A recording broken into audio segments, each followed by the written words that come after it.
Wala pa kaming na-receive na petition for wage increase. Sakali po moto proprio po.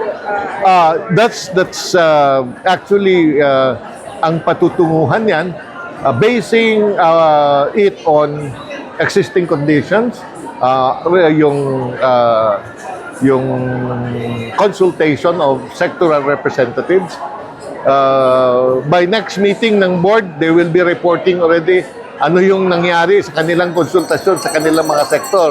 Yung mga workers representative, pinakonsulta na namin sa kanilang mga constituents.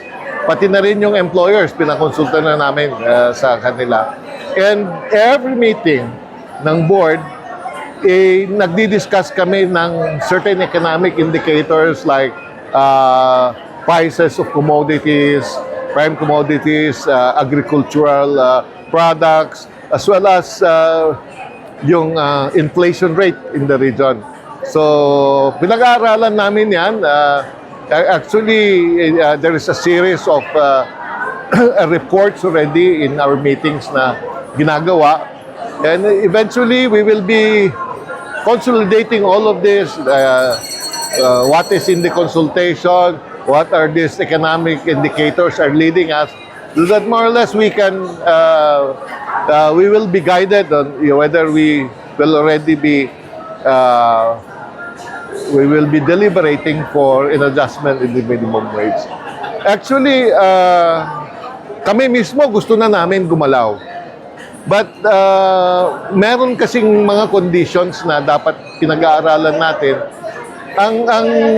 Ito kasing increase in prices of fuel, of oil, no?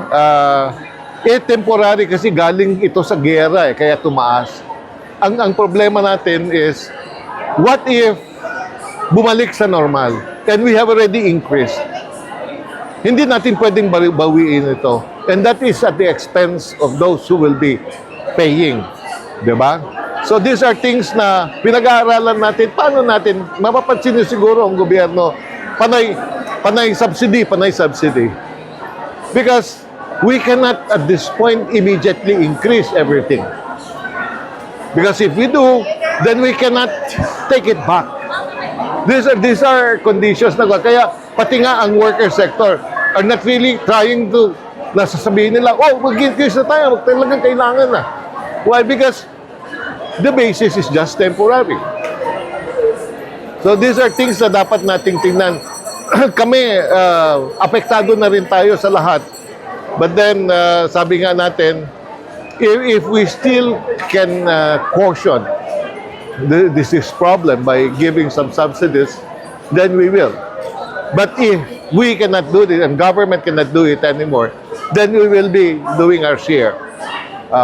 The tripartite sector will be doing it, workers as well as management.